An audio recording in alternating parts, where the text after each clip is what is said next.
Alright, MMA Kingdom. King JB here, doing the thing.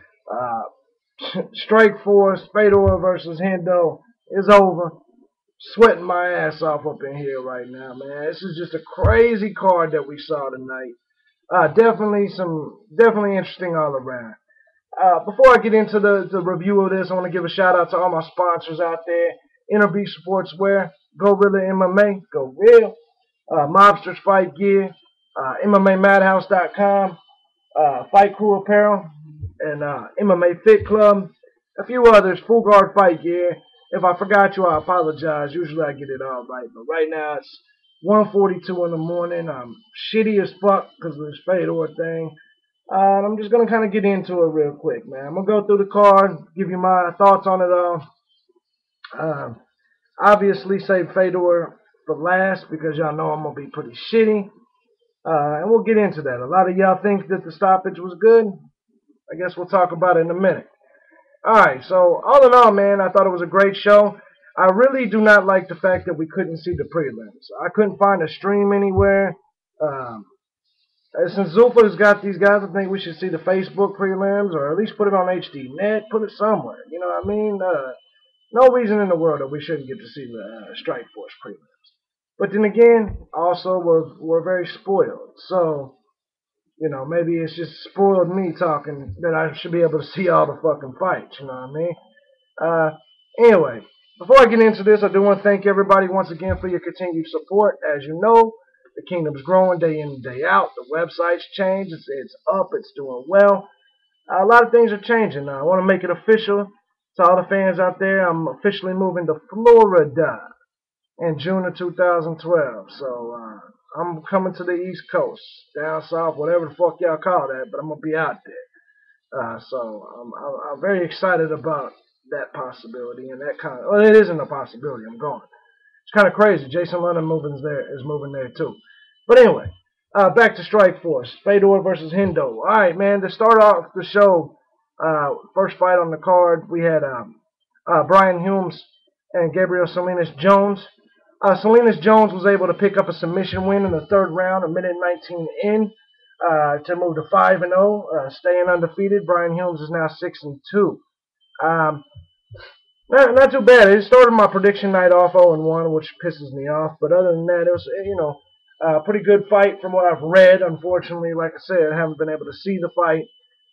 But Humes dominated a lot of the fight, believe it or not. But every single time at the end of the rounds, Humes would be saved by the bell.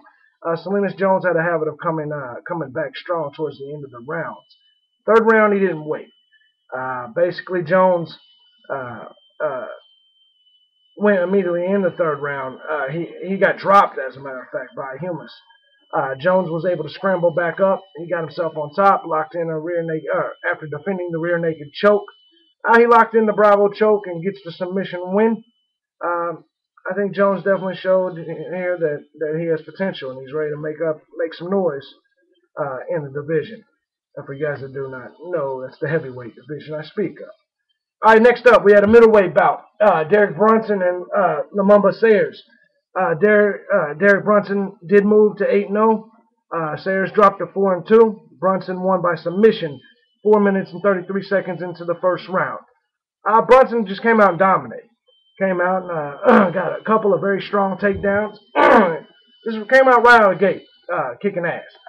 He was able to get him down with two head kicks, two decent-sized high kicks, got him down, locked in the rear naked choke for the win. Big ups to Derek Brunson. Next up, we had the women's welterweight fight. Actually, it's bantamweight. Alexis Davis, who had Matt Hughes in her corner, against Julie Kedzie. Kedzie was the more experienced. I had her picked. But, at the end of the day, Julie Kedzie couldn't pull it out. Alexis Davis won by decision. I scored it a draw, man, to be honest. It was just that kind of fight, man. I mean, I had, I had Kedzie winning round 1, 10-9. I had Davis winning round 2. And, I think I had 10-10 in the third. It was hard to judge, man. So, you know how it goes. But I wasn't upset with the decision at all. Alexis Davis pulled it off. What I was upset with is these fucking fans. What is you fans' problem? Always booing shit in MMA. If people fight against the cage, you boo. If they ground and pound or grind on the ground, you boo. You don't understand jiu-jitsu. You don't understand wrestling. What the fuck do you fans understand? Seriously, what is your problem?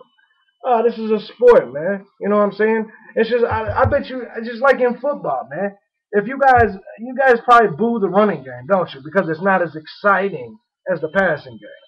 Man, get the fuck out of here with all that bullshit, man. You know what I'm saying? Y'all deserve no respect with that bullshit.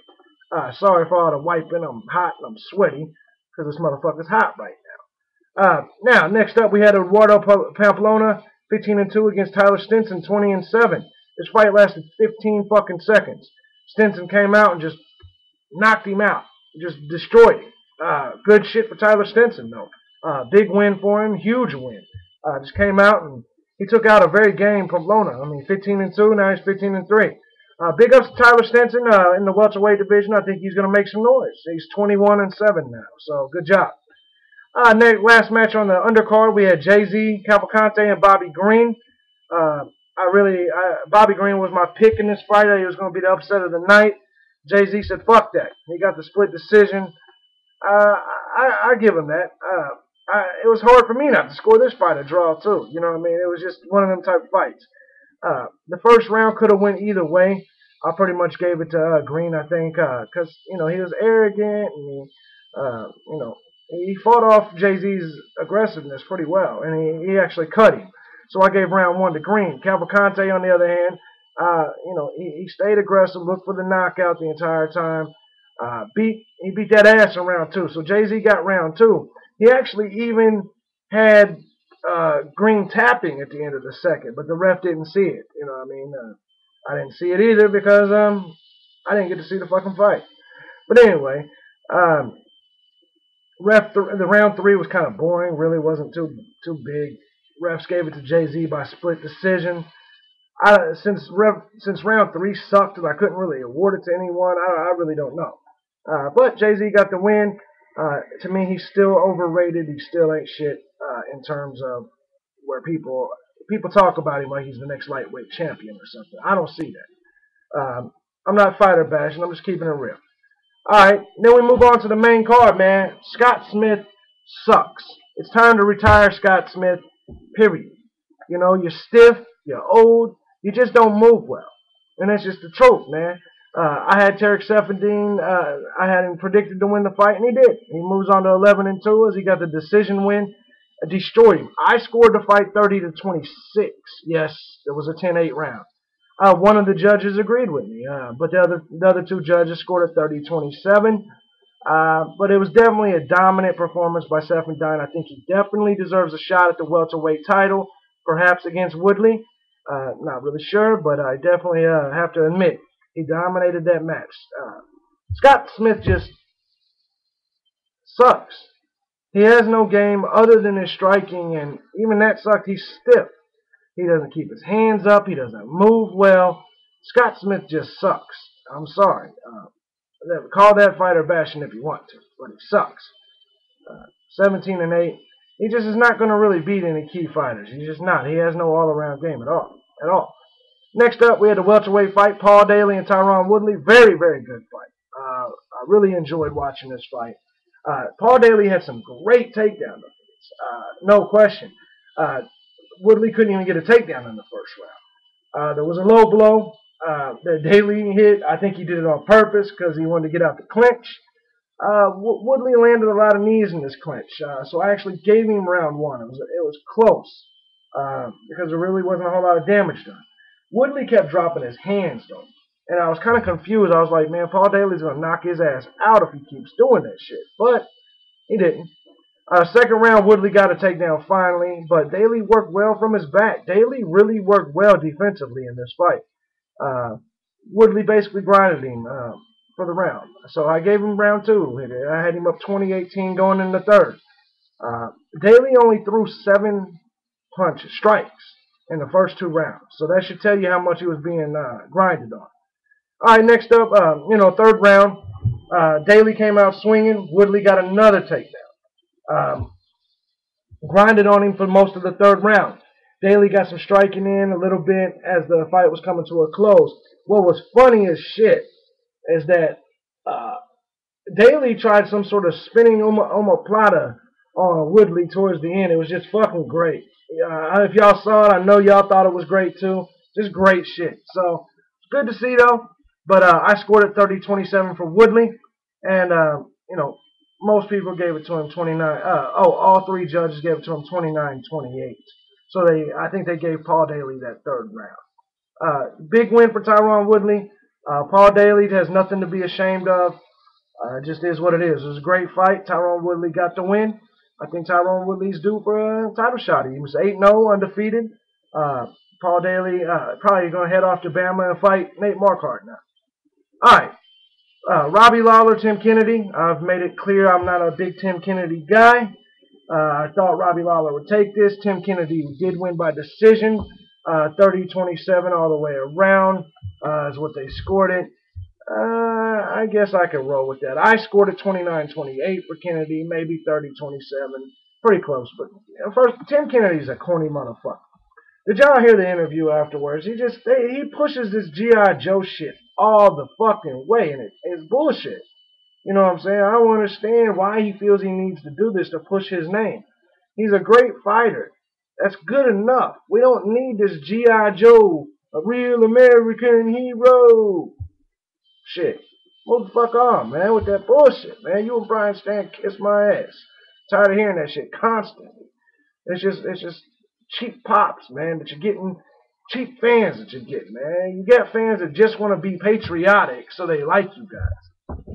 Come the fuck on, man. You were scared to bump, scared to strike with Robbie Lawler, and that was the truth. Robbie Lawler looked like shit, though, in the third round.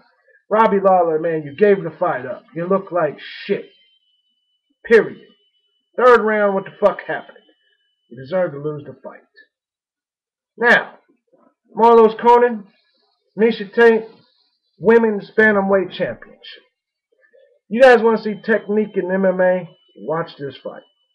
One of the best technical fights I've seen. Great all around. You got to give them credit. They kicked ass. Miesha Tate, I had it scored 29-28 for Tate going into the fourth.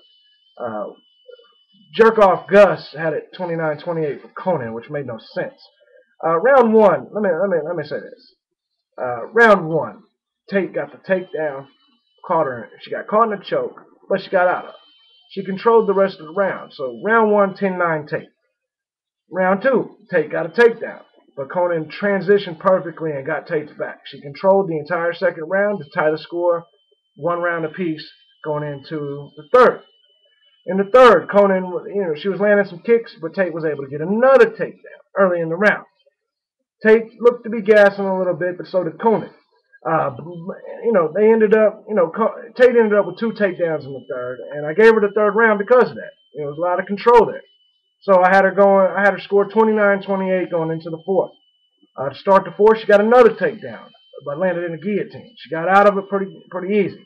She transitioned and put Conan in a triangle choke. She got the submission, became the new women's bantamweight champion. Sarah Kaufman was out there. She's waiting to get her shot at Miesha Tate, who she's already beat. She's already beat Miesha Tate. This is going to be a good fight. I can't wait. Definitely a great fight. Maybe even fight of the night. Miesha Tate by submission, 3 minutes and 3 seconds into the fourth round to move to 12-2 and the new champ. Big ups to Marlos Conan for a great reign. No, she's definitely great. She'll be back. Heavyweight main event. Fedor Hendo was some bullshit. They came right out striking, fighting. It was exciting. Definitely exciting. Here's my thing though.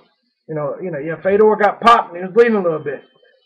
Then he dropped Dan Henderson. Dropped him.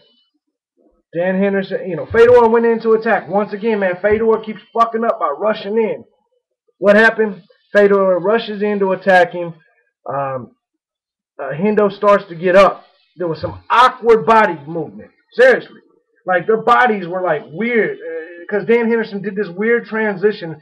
And, like, they were standing, but yet not all the way. Henderson clipped him. Fedor fell on his face. He was not out. He just fell and landed on his face. Uh,